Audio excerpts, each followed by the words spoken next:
اور کسی ایک شخصیت کے لیے پوری زندگی ضائع نہیں کر دی جاتی، تو میں تمہاری سوچوں میں شریک ہو جاؤں گا اور تم سے کہوں گا کہ تمہارا یہ سوچنا درست ہے۔ لیکن دل کی لگی اگر اس حد تک بڑھ گئی ہے کہ اگر تم زندگی کا آغاز اسی وقت کرو گے جب قندیل کا مسئلہ حل ہو جائے گا، تو ایک باپ کی حیثیت سے اپنے بیٹے کا ساتھ کیسے چھوڑ سکتا ہوں؟ تم تو اپنے دل سے مجبور ہو، تو میں تو اپنے دل سے مجبور ہوں۔ ہاں، اگر اب تم نے یہ گفتگو شروع کر ہی دی ہے تو مجھے اپنی آخری الفاظ بھی دے دو۔ جی ڈیڈی، میں سمجھا نہیں، غزال نے کس قدر شرمسار لہجے میں کہا۔ قندیل کے بغیر زندگی گزار سکو گے؟ یہ فیصلہ کر سکو گے کہ تمہارے پاس ضائع کرنے کے لیے وقت نہیں ہے؟ غزال کی گردن جھک گئی۔ چند لمحات خاموش رہ کر اس نے کہا، میں آپ کی خوش آمد نہیں کروں گا ڈیڈی، بس اتنا کہوں گا کہ بلا شبہ آپ ایک منفرد باپ ہیں اور شاید ہی کسی کو اتنا سچا ساتھی باپ کی حیثیت سے ملا ہو۔ ڈیڈی، قندیل کے لیے میں زندگی کی آخری سرحد تک جانے کو تیار ہوں۔ میں اس مسئلے کو خالصتاً عشق کا مسئلہ نہیں کہہ سکتا، بس یوں سمجھیے کہ میرے دل کے تار کسی طور پر قندیل سے بندھے ہوئے ہیں، اور جب بھی عقل سے کام لے کر یہ سوچتا ہوں کہ ان تمام کاوشوں کا نتیجہ کیا ہوگا تو میرا ذہن میرا ساتھ چھوڑ دیتا ہے اور دل صرف ایک بات کہتا ہے کہ قندیل نہیں تو اس دنیا میں کچھ بھی نہیں۔ بہت اچھا کیا تم نے کہ اپنی دلی کیفیات سے مجھے آگاہ کر دیا، لیکن ایک تجربے کار انسان کی حیثیت سے میں کچھ اور باتیں تمہیں سمجھا دینا ضروری سمجھتا ہوں تاکہ تمہیں آسانی ہو۔ قندیل ایک پراسرار وجود ہے اور میں جانتا ہوں کہ ان شریف لوگوں نے اس کے بارے میں جو کچھ کہا ہے غلط نہیں ہے۔ پھر بہت سے مشاہدات ہمارے سامنے بھی آ چکے ہیں۔ یہ پراسرار کہانی کیا وجود رکھتی ہے اس کا فیصلہ ابھی ناممکن ہی ہے، لیکن اس بات کے امکانات ہیں کہ یہ اپنی حقیقتیں پانے کے بعد اس دنیا سے بالکل منحرف ہو جائے۔ ان حالات میں تمہارے دل کی لگی کیا گل کھلائے گی، اس بارے میں سوچا ہے؟ نہیں ڈیڈی، اور یہ سوچ کر اپنے ذہن کو پرگندہ نہیں کرنا چاہتا، گویا اندھے رستوں پر چلنے کا فیصلہ کر چکے ہو۔ ہاں ڈیڈی، زندگی میں ایک ہی فیصلہ کیا اور میرا خیال ہے اس سلسلے میں مجھے آپ کی مدد کی ضرورت ہے۔ ٹھیک ہے، میں تمہارا دل کبھی نہیں توڑوں گا، بلکہ میں خود بھی تمہارا ساتھ دوں گا اور اس مسئلے میں تمہیں ایک لمحے کے لیے بھی تنہا نہیں چھوڑوں گا، تاکہ اگر کہیں مایوسیوں کے ہاتھوں نہ ڈال ہو کر تم گر پڑو تو کم از کم میں تمہیں سہارا دے کر وہاں سے اٹھا کر لا سکوں۔ غزال گردن چکائے خاموش بیٹھا رہا اور کرنل فیروز اس کا چہرہ دیکھتا رہا۔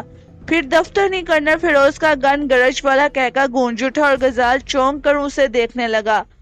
واہ بیٹے واہ، وادی عشق میں پہلے قدم پر ہی اتنی پریشانی اور اداسی طاری ہو گئی تم پر۔ ناکامی کا تصور اس وقت تک ذہن میں نہ آنے دو جب تک ناکامی اپنی آخری شکل اختیار کر کر سامنے نہ آ جائے۔ ہو سکتا ہے ناکامیوں کا وجود ہی نہ ہو۔ غزال کے چہرے پر حیرت اور مسرت کی لہریں پھیل گئی۔ اس نے مسرور انداز میں کہا، ڈیڈی، کیا آپ کچھ پر امید ہیں اس سلسلے میں؟ 100% پر امید ہوں بیٹے، محبت نے تو پتہ نہیں کیا کیا گل کھلائے ہیں، یہ تو ایک بہت چھوٹا سا معاملہ ہے۔ اپنے آپ کو پرعزم بناؤ، مضبوط رکھو اور یہ بات دل میں بٹھا لو کہ جو کچھ ہوگا تمہاری پسند کے مطابق ہوگا۔ ڈیڈی، میں کس زبان سے آپ کا شکریہ ادا کروں، آپ نے ہمیشہ مجھے عزم اور حوصلے بخشے ہیں اور میں آپ ہی کی رہنمائی سے اپنی شخصیت تشکیل کر پایا ہوں۔ کرنل فیروز ہنسنے لگے، پھر بولے، ایک فوجی سے تم کبھی بزدلی کی توقع مت رکھنا، کیا سمجھے؟ اور تم ایک فوجی ہی کے بیٹے ہو۔ غزال مسکراتا رہا، پھر اس نے گردن ہلاتے ہوئے کہا، ڈیڈی ہاں، میں ایک فوجی کا بیٹا ہوں اور مجھے اس پر فخر ہے۔ تھوڑی دیر کے بعد غزال کرنل فیروز کے پاس سے اٹھ گیا۔ کرنل فیروز سے ہونے والی اس گفتگو نے اس کے ذہن سے الجھنوں کی ساری گرد صاف کر دی تھی اور اب وہ کافی مطمئن ہو گیا تھا، اور اس وقت نہ جانے کیوں اس کا جی قندیل سے ملنے کو چاہا اور وہ قندیل کے کمرے کی جانب چل پڑا۔ اس کا اندازہ تھا کہ قندیل سو رہی ہوگی، لیکن کمرے میں اس نے تیز روشنی دیکھی اور جب اس نے کمرے میں جھانک کر دیکھا تو اسے ایک دم سے ذہنی جھٹکا سا لگا۔ قندیل کی کیفیت آج بھی کچھ مختلف سی تھی اور وہ زمین پر آلتی پالتی مارے بیٹھے ہوئی تھی اور اس کے سامنے لکڑی کے ایک صندوقچی رکھی تھی جس میں وہی لکڑیوں کے ٹکڑے موجود تھے جو لاش کے جسم پر زیور کی شکل رکھتے تھے۔ قندیل ان ٹکڑوں کو آپس میں بجا بجا کر انہیں مختلف حصوں میں تقسیم کر رہی تھی اور زمین پر ایک عجیب سی شکل بنا رہی تھی۔ غزال نے دروازے کو تھوڑا سا دھکیلا اور پھر اندر داخل ہو گیا، لیکن قندیل کو اس کے قدموں کی چھاپ بھی محسوس نہ ہوئی تھی۔ وہ بدستور سر جھکائے اپنے کام میں مشغول رہی اور غزال گہری نگاہوں سے اس کی اس مصروفیت کا جائزہ لیتا رہا۔ تبھی قندیل نے مسکراتے ہوئے گردن اٹھائی اور غزال کا دل دک سے رہ گیا۔ قندیل کی آنکھیں سونے کی مانند چمک رہی تھیں اور اس کے ہونٹوں پر ایک انتہائی بھیانک مسکراہٹ پھیلی ہوئی تھی۔ اس نے اسی انداز میں غزال کو دیکھتے ہوئے کہا، سن رہے ہو یہ آوازیں؟ سن رہے ہو؟ محسوس کر رہے ہو؟ انہیں دیکھا کیا کہہ رہے ہیں وہ؟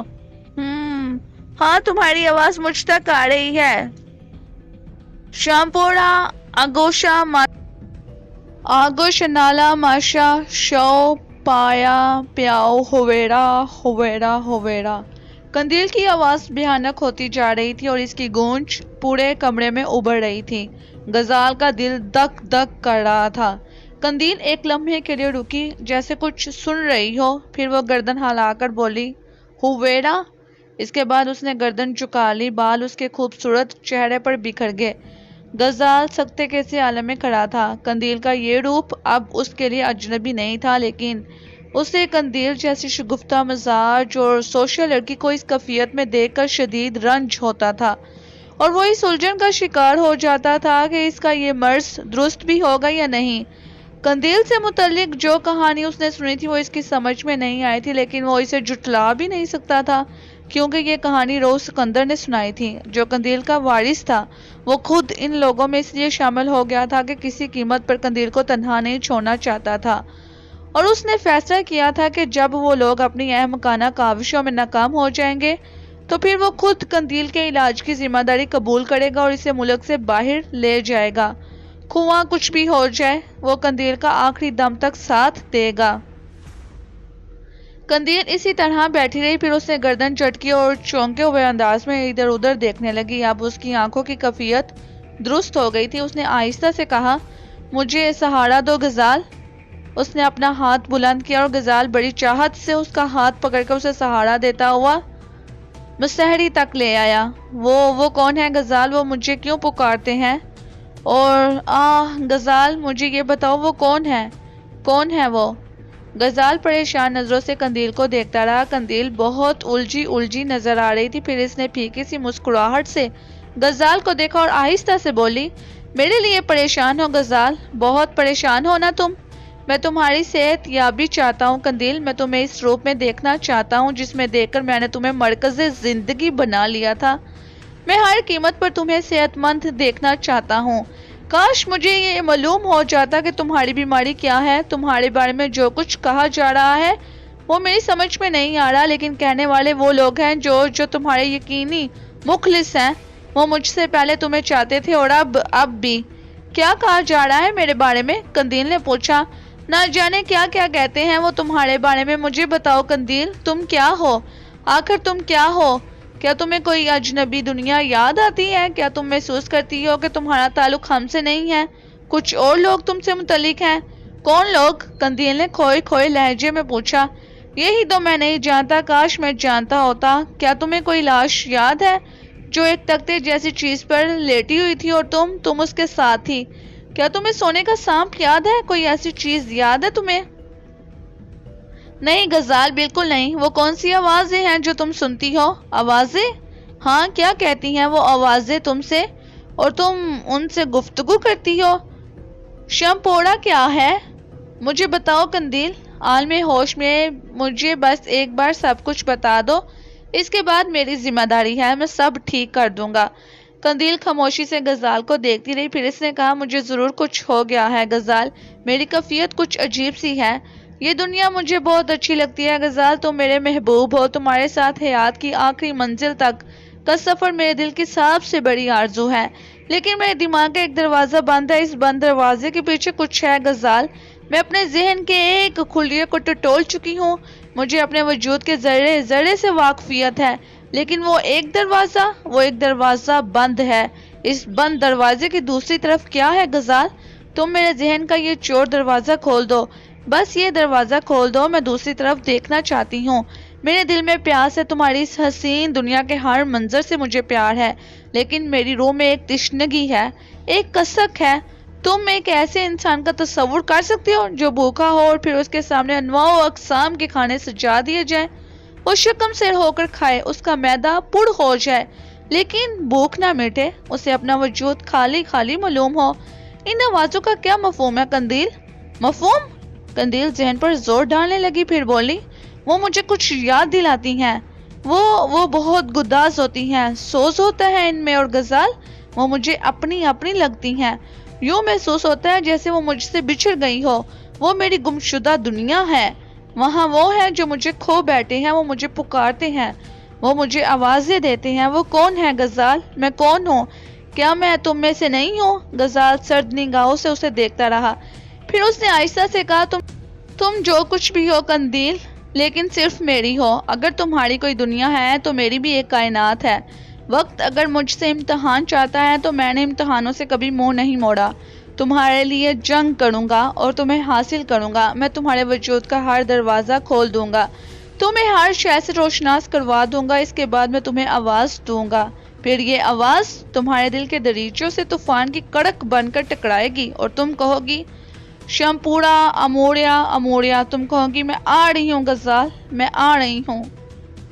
غزال کا لہجہ بے حد عجیب ہو گیا۔ قندیل محبت بڑی نظروں سے غزال کو دیکھ رہی تھی، پھر اس نے ایک ٹھنڈی سانس لے کر کہا، اگر یہ سب کچھ نہ ہوتا غزال تو کتنا اچھا ہوتا، ہم دونوں۔ دیر تک غزال قندیل سے باتیں کرتا رہا۔ دوسرے دن دوپہر کے بعد پروفیسر گوری اور بھرت چندر راجدیو کی حویلی پہنچ گئے، وہ دونوں بھی متجسس تھے اور اس سلسلے میں تفصیلی گفتگو کرنا چاہتے تھے۔ پروفیسر گوری نے کہا، راجدیو جی، آپ نے ہمیں اس لاش وغیرہ کے بارے میں تفصیل تو بتائی تھی، لیکن ہمارے وہم و گمان میں بھی یہ بات نہیں تھی کہ بہت ہی منحصر وقت میں یہ ایک عجیب کیفیت اختیار کر جائے گی۔ چارلس مورلاس بیچارہ بڑا بددل واپس گیا ہے، کہہ رہا تھا اگر عام حالات ہوتے اور یہ صورتحال نہ ہوتی تو وہ خود بھی ہمارے ساتھ شرکت کرتا اور ان معلومات سے لطف اندوز ہوتا، لیکن وہ کہتا تھا کہ اب وہ اس پوزیشن میں نہیں ہے کہ ایسی کوئی فرمائش کر سکے، کیونکہ اس کے ساتھی نے زبردست مجرمانہ کارروائی کی ہے اور آگے بھی نہ جانے اس کے ذہن میں کیا ہو۔ لیکن راجدیو جی، میں اور بھرت چندر اس موضوع پر بہت دیر تک گفتگو کرتے رہے ہیں اور ہم نے اپنے طور پر سوچا کہ آپ سے معلومات حاصل کریں کہ آپ کا اس سلسلے میں کیا پروگرام ہے۔ راجدیو نے روز سکندر کی طرف دیکھا تو روز سکندر مسکرا کر بولا، یہ بات تو آخری ہے پروفیسر گوری کہ ہم لوگ اس مسئلے کو نظر انداز نہیں کر سکتے۔ ابتدا میں ہم نے اس سے کہانی کو مکمل طور پر راز میں رکھا تھا، بلکہ آپ کو شاید اس بات پر حیرت ہو کہ قندیل کے بارے میں میری بیوی ابھی تک نہیں جانتی کہ اس کی شخصیت میں ایسی کوئی انوکھی بات پوشیدہ ہے، لیکن اب وقت کا کیا کیا جائے جس نے یہ راز خود بخود کھول دیا ہے۔ ہم بلا شبہ طویل عرصے قبل اپنی مہمات کا یہ سلسلہ ترک کر چکے ہیں اور شاید اپنی مصروفیات کی وجہ سے دوبارہ اب کبھی اس طرف راغب نہ ہوتے، لیکن حالات نے ہمارا دامن نہیں چھوڑا اور مجبور کر دیا کہ ایک بار پھر کمر بستہ ہو جائے۔ باہر طور ہمارا یہ فیصلہ ہے کہ ہم گونڈا سوبارہ کے جنگلات میں پھر سے جائیں گے اور اس اسرار کا سراغ لگائیں گے۔ تو کیا آپ لوگوں نے یہ طے کر لیا ہے کون کون وہاں جا رہا ہے اور کیا طریقہ کار اختیار کیا جائے گا؟ ابھی تک نہیں پروفیسر گوری، اگر آپ کے ذہن میں یہ تصور ہے کہ آپ بھی ہماری اس مہم میں شریک ہو جائیں تو سب سے پہلے میں آپ کو اور بھرت چندر جی کو دعوت دیتا ہوں کہ آپ ہماری اس مہم میں شرکت کریں، بشرطے یہ کہ آپ کے دل میں بھی یہ بات ہو اور آپ کے حالات اس کی اجازت دیں۔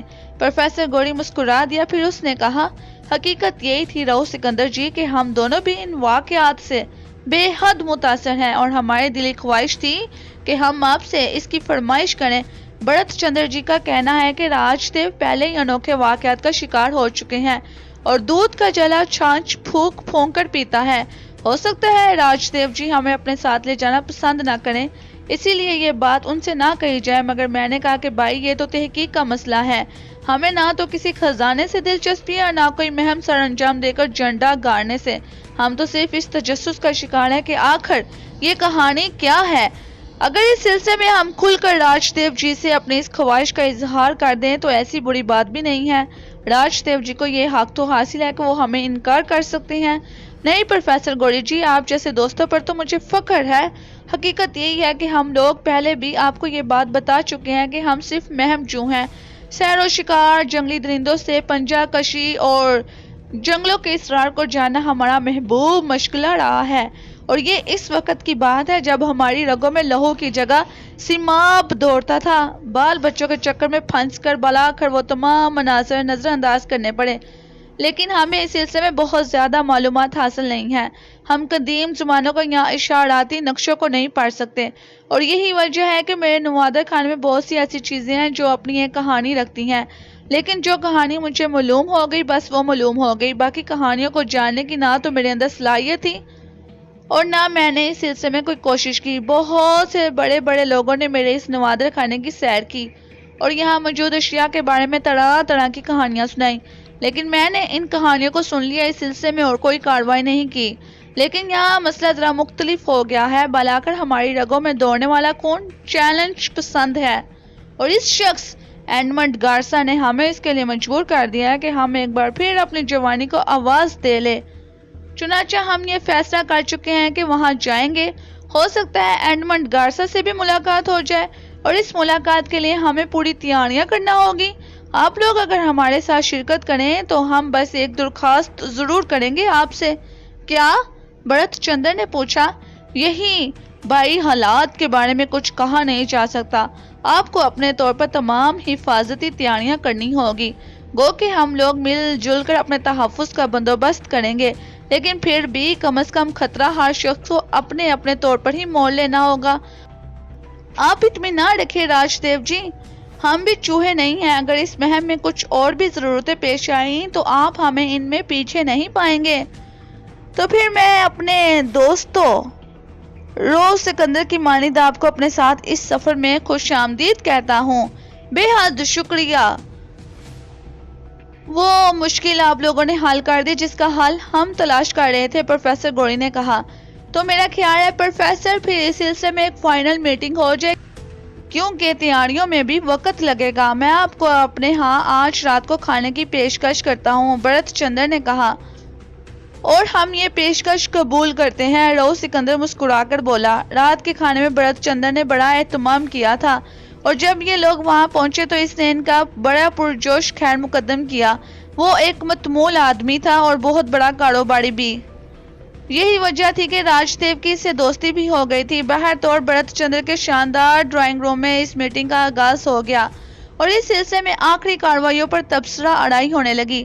رو سکندر نے گونڈا سوبارہ کے نقشے کے بارے میں تفصیلات بتائیں، اور پینسل سے ایک کاغذ پر وہ نشانات بنائے جہاں سے گونڈا سوبارہ پہنچا جا سکتا تھا۔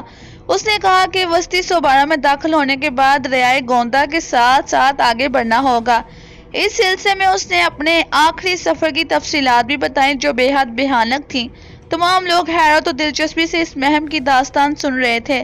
بھرت چندر نے کہا، یہ تو بہت اچھی بات ہے کہ آپ لوگ وہاں کافی دور تک ہو آئے ہیں۔ ذرا یہ تو بتائیے کہ کیا وہاں جیپ گاڑیوں سے سفر کیا جا سکتا ہے؟ میرا مطلب ہے کہ ہم ایک پرسکون سفر کے لیے بہتر بندوبست کیوں نہ کریں؟ جہاں تک میرا اندازہ ہے جیپ گاڑیاں مخصوص جگہ تک تو جا سکتی ہیں، لیکن آگے چل کر وہ بیکار ہو جائیں گی۔ اس کے برعکس اگر ہم یہ سفر گھوڑوں پر کریں تو زیادہ موزوں ہوگا۔ کیا وہاں گھوڑوں کا حصول آسان ہے؟ افسوس اس بارے میں ہمیں تفصیلات نہیں معلوم، لیکن میرے خیال میں یہ اتنا مشکل کام بھی نہ ہوگا۔ اگر سوبارہ میں ہمیں گھوڑے نہ مل سکے تو اس کے آس پاس کی بستیوں میں تلاش کر لیں گے اور انہیں قیمتاً خرید لیں گے۔ یہ شاید اتنا مشکل کام نہ ہو کیونکہ اس علاقے میں گھوڑے کی سواری عام ہے۔ گویا یہ بات ہے کہ سفر گھوڑوں پر ہی کیا جائے گا۔ ہاں، سوبارہ کے جنگلوں کے اندر، راج دیو نے مسکراتے ہوئے کہا، اور سب لوگ ہنس پڑے۔ اس سفر کے لیے ہمیں کیا کیا ضرورتیں پیش آئیں گی؟ ہمیں کیا کیا انتظامات کرنا ہوں گے؟ ضروریات زندگی کی وہ تمام چیزیں جو ایسے سفر میں کام آ سکتی ہیں۔ پہلے کی بات دوسری تھی۔ بعض اوقات تو ہم دونوں دوست اس طرح بے سر و سامانے کی حالت میں نکل پڑتے تھے کہ رائفلوں کے علاوہ ہمارے پاس کچھ نہ ہوتا تھا، لیکن اب اس بار ذرا صورتحال مختلف ہے۔ ایک تو یہ ٹولی جوانوں کی ٹولی نہیں ہے، اور ہمیں اپنی عمر کو بھی ذہن میں رکھنا ہوگا۔ چنانچہ کچھ ایسی چیزیں ہمیں ضرور ساتھ لینا ہوں گی جو ہمارے لیے آرام دہ بھی مہیا کر سکیں۔ نمبر 2، میں خاص طور سے ایڈمنڈ گارسا کی طرف توجہ دلانا چاہتا ہوں۔ جو شخص اپنے مقصد کے حصول کے لیے ایک زندگی لے سکتا ہے، وہ اپنے مقصد میں مداخلت پر مزید مجرمانہ کارروائی بھی کر سکتا ہے۔ چنانچہ خصوصی طور پر ہمیں اسلحے کی جانب توجہ دینا پڑے گی۔ ہمارے پاس بہترین اسلحہ ہونا چاہیے تاکہ کسی بھی خطرناک وقت سے نمٹ سکے۔ میں اس کی تائید کرتا ہوں، کرنل فیروز نے کہا۔ آپ تو یقیناً اس کی تائید کریں گے کرنل، کیونکہ آپ کو اپنی پرانی زندگی یاد آ گئی ہوگی۔ ویسے بھی ہم یہ مہم کرنل کی نگرانی میں سر انجام دیں گے اور کرنل ہماری اس ٹیم کے سربراہ ہوں گے، راج دیو نے کہا۔ ارے نہیں بھائی، یہ کوئی فوجی مہم ہوتی تو میں ضرور اس سلسلے میں آپ کی رہنمائی کرتا، لیکن جنگل کے اس مہم میں تو 2 تجربے کار شکاری موجود ہیں، میری بھلا کیا گنجائش ہے؟ کرنل فیروز نے ہنستے ہوئے کہا۔ خیر، یہ مسئلہ طے ہو جائے گا، یہ کوئی اہم بات نہیں ہے۔ اس سلسلے میں کوئی اور اہم نکتہ؟ سب سے اہم، کرنل فیروز نے کہا اور سب چونک کر اسے دیکھنے لگے۔ کرنل نے مسکراتے ہوئے کہا، ہم صرف ایک مہم پر نہیں جا رہے، اس علاقے میں داخل ہو کر ہم اس اسرار کو تلاش کریں گے جس کا تعلق اس لاش اور قندیل سے ہے۔ لاش اور نقشہ ہمارے پاس نہیں ہوتا تو بھی تو بیکار تھا، کیونکہ ہم میں سے کوئی اسے جاننے کی صلاحیت نہیں رکھتا تھا، اور ان تمام حقیقتوں کو تلاش کرنے کے لیے ہمارا طریقہ کار کیا ہوگا؟ وہ سب حیران نگاہوں سے کرنل کو دیکھنے لگے۔ انہیں حیرت ہوئی کہ واقعی اس سے پہلے اتنے اہم موضوع پر انہوں نے گفتگو کیوں نہیں کی۔ سبھی ایک دوسرے کی شکلیں دیکھنے لگے۔ پھر سکندر نے کہا، واقعی راج دیو، یہ موضوع تو سب سے اہم ہے، نہ جانے کیوں ہم نے ابھی تک اسے توجہ نہیں دی۔ راج دیو بھی ہنسنے لگا اور پھر بولا، بعض اوقات ایسا ہی ہوتا ہے، اپنے جوش میں ہم اس اہم بات کو نظر انداز کر گئے۔ شکریہ کرنل، واقعی یہ سب سے اہم نکتہ ہے اور میرے خیال میں ہمیں اس پر مکمل گفتگو کرنی چاہیے۔ میں آپ کو گونڈا سوبارہ کے بارے میں تفصیلات بتا چکا ہوں۔ ہم اس چھوٹی ندی کو تلاش کریں گے جس میں وہ لاش بہتی ہوئی آ رہی تھی، اور میں سمجھتا ہوں کہ اس کی مخالف سمت ہمارا سفر جاری رہے گا، اور ہم اس ندی کے راستے سفر کرتے ہوئے یہ سراغ لگائیں گے کہ لاش کہاں سے آئی تھی اور قندیل کی کیا کہانی، اور اس کے علاوہ اور کوئی طریقہ کار میرے خیال میں موثر نہیں ہو سکتا۔ اگر آپ کے ذہن میں کوئی اور تجویز ہے تو بتائیے۔ نہیں، میں نے تو بس ایک خیال پیش کیا تھا۔ ظاہر ہے ہمیں اپنے ساتھ قندیل کو بھی لے جانا ہوگا، اسے ان علاقوں میں کنٹرول کرنے کے لیے ہمیں خصوصی توجہ دینا ہوگی۔ کیا معلوم کیا حالات پیش آئیں، وہاں پہنچ کر اس کی کیا کیفیت ہو، اس کا پورا خیال رکھنا ہوگا میرے خیال میں۔ ویسے کیا یہ ہمارے ساتھ گھوڑوں پر سفر کر سکے گی؟ بالکل، بشرطے یہ کہ وہ ذہنی طور پر بہتر ہو۔ دلی میں وہ گھڑ سواری کرتی رہی ہے، سکندر نے جواب دیا۔ کیا آپ اس بات سے متفق ہیں کرنل کہ ہمیں اس انداز میں کام کرنا چاہیے؟ بالکل، جب ہمارے پاس اور کوئی ذریعہ نہیں ہے تو پھر ہم اس ندی ہی کو رہبر بنائیں گے۔ میرے خیال میں یہ موضوع یہاں ختم ہو جانا چاہیے۔ رہی بات اس نقشے کی جو ایڈمنڈ گارسا کے پاس ہے، تو ہمیں اس نقشے سے کوئی سروکار نہیں ہے، کرنل فیروز نے جواب دیا۔ اس کے بعد دیر تک اس موضوع پر گفتگو ہوتی رہی۔ پھر جب کوئی مزید موضوع نہ رہا تو وہ اپنی جگہ سے اٹھ گئے۔ یہ طے پا گیا کہ سکندر اور کرنل فیروز دلی واپس چلے جائیں، غزال اور قندیل کو یہیں چھوڑ جائیں تاکہ غزال قندیل کی نگرانی کرتا رہے۔ راج دیو، پروفیسر گوری اور بھرت چندر جی انتظامات کریں۔ پھر یہاں سے یعنی الہ آباد سے سفر کا آغاز کر دیا جائے گا۔ اس کے لیے بھی راستے متعین کر دیے گئے تھے۔ الہ آباد سے جھانسی پہنچنا ہوگا اور جھانسی سے رستوریا کے بعد سوبارہ کی طرف رخ کیا جا سکتا ہے۔ اس سلسلے میں کیا کیا طریقہ سفر ہوں گے، ان کا بھی تعین کر لیا گیا تھا۔ قندیل کی حالت مسلسل بہتر تھی، دلی کی نسبت یہاں وہ بے حد پرسکون نظر آتی تھی، اور کئی بار اسے لکڑی کے ان زیورات میں الجھے ہوئے دیکھا گیا تھا۔ غزال نے خاص طور سے اس کا جائزہ لیا تھا کہ لکڑی کے ان ٹکڑوں کی موجودگی میں وہ کیا اندازہ لگاتی رہتی ہے اور اس کا کھویا پن کس کیفیت کا حامل ہوتا ہے۔ ایک بار سکندر نے بھی قندیل کی یہ کوشش دیکھی تھی، اور بہت پہلے کا ایک واقعہ انہیں یاد آ گیا تھا جب قندیل چھوٹی چھوٹی لکڑیوں کی مدد سے کچھ حسابات لگا رہی تھی۔ پھر اس نے سکندر کے ایک دوست کی موت کی خبر دی تھی۔ سکندر نے اس کا تذکرہ غزال سے بھی کر دیا، لیکن غزال اس سے کوئی فائدہ حاصل نہیں کر سکا تھا۔ بہر طور منصوبے کے مطابق سکندر اور کرنل فیروز دلی واپس چل پڑے۔ راستے میں وہ اسی موضوع پر گفتگو کرتے رہے تھے، اور کرنل فیروز نے اپنی فوجی تجربات کی بنا پر سکندر سے کہا تھا کہ بہت زیادہ محتاط رہنے کی ضرورت ہوگی، خاص طور سے اس شکل میں کہ اس مہم میں ان کا واسطہ ایک دشمن سے بھی ہوگا جو اپنے طور پر کامیابی حاصل کرنے کی کوشش کرے گا، اور جس نے اپنا موقف یہ اختیار کیا تھا کہ اگر وہ سکندر اور راج دیو سے مل کر یہ مہم سر انجام دے تو ہو سکتا ہے کہ اس کی پہنچ خزانے تک نہ ہو سکے، کیونکہ اس کے وسائل محدود ہیں۔ سکندر نے اس سے اس سلسلے میں سوال کیا تھا کہ کیا ایڈمنڈ گارسا کو وہ سہولتیں حاصل ہو سکتی ہیں جو اسے گونڈا سبارہ میں کامیابی دلا دے، جس پر کرنل فیروز نے کہا کہ یہ کوئی مشکل کام نہیں ہے، ہو سکتا ہے ایڈمنڈ گارسا نے اپنے اور بھی مددگار تیار کر لیے ہوں۔ بہرطور اس بات کے امکانات بھی موجود تھے کہ جو کچھ انہوں نے سوچا ہے اس شکل میں سامنے نہ آئے، لیکن احتیاط اولیت رکھتی ہے۔ بلاخر وہ دلی پہنچ گئے۔ کرنل فیروز اپنی رہائش گاہ کی جانب چلے گئے اور روز سکندر نے اپنے گھر کا رخ کیا۔ یہاں کے معاملات میں کوئی خاص بات نہیں تھی، سب کچھ پرسکون چل رہا تھا، البتہ ستوت قندیل کے لیے مضطرب تھی۔ روز سکندر کو تنہا دیکھ کر وہ بے چینی سے بولی، کیا ہوا، قندیل کہاں ہے؟ روز سکندر کے ہونٹوں پر مسکراہٹ پھیل گئی۔ انہوں نے کہا، قندیل کو میں اعلیٰ آباد میں چھوڑ آیا ہوں، بہت بہتر حالت میں، اور اس دوران اس پر کوئی کیفیت طاری نہیں ہوئی۔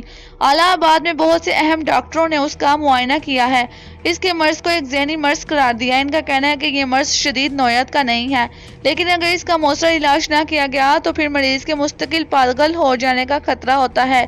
اس مؤثر علاج کے لیے ڈاکٹروں نے مشورہ دیا کہ اسے یورپ لے جایا جائے، اور میں نے فیصلہ کیا کہ میں کچھ عرصے کے لیے اسے لے کر یورپ چلا جاؤں۔ میں بھی چلوں گی، ستوت نے کہا۔ نہیں ستوت، ممکن ہے، بہتر علاج کے لیے یکسوئی ضروری ہوتی ہے، اور پھر یہاں کے معاملات کے لیے بھی تو کوئی نہ کوئی نگران ہونا چاہیے۔ میں تم پر پورا اعتماد کرتا ہوں کہ تم یہاں کے حالات کو قابو میں رکھو گی۔ جہاں تک قندیل کا معاملہ ہے تو تمہیں اس بات کا اطمینان کر لینا چاہیے کہ اگر اس کا صحیح علاج ہو جائے تو پھر اس میں کوئی خامی نہیں رہے گی۔ میرا تو خیال یہ ہے کہ تم خوشی سے مجھے اجازت دو کہ میں اسے علاج کے لیے یورپ لے جاؤں اور پھر اطمینان سے اس کا علاج کرانے کے بعد واپس آؤں۔ ستوت نے معصومیت سے کہا، اگر آپ یہ بہتر سمجھتے ہیں تو پھر جیسا آپ مناسب سمجھیں۔ مجھے تو اس کی صحت چاہیے۔ اس طرح روز سکندر نے خوش اسلوبی سے ستوت کو بھی مضطرب ہونے سے بچا لیا اور اپنے گونڈا سبارہ جانے کے سلسلے میں جواز بھی پیدا کر لیا۔ عام طور پر وہ بیوی سے جھوٹ بولنے کے حق میں ہرگز نہ تھے، لیکن ان حالات میں ستوت کو کچھ حقیقتیں بتائی بھی نہیں جا سکتی تھی۔ ہاں، یہ وسوسہ دل میں ضرور تھا کہ اگر اپنی کوششوں میں وہ کامیاب نہ ہو سکے اور کسی طرح قندیل کو ہاتھ سے کھونا پڑ گیا تو اس کے بعد ستوت کو سنبھالنا مشکل ہو جائے گا۔ لیکن قندیل کی زندگی کے لیے بھی تو یہ ضروری تھا کہ وہ اس راز سے پردہ اٹھا دیں۔ دونوں طرف خطرات تھے، اور ادھر قندیل کی زندگی کے لیے اور ادھر ستوت کے لیے۔ یہ خطرات مول لینے کے علاوہ چارہ کوئی نہ تھا۔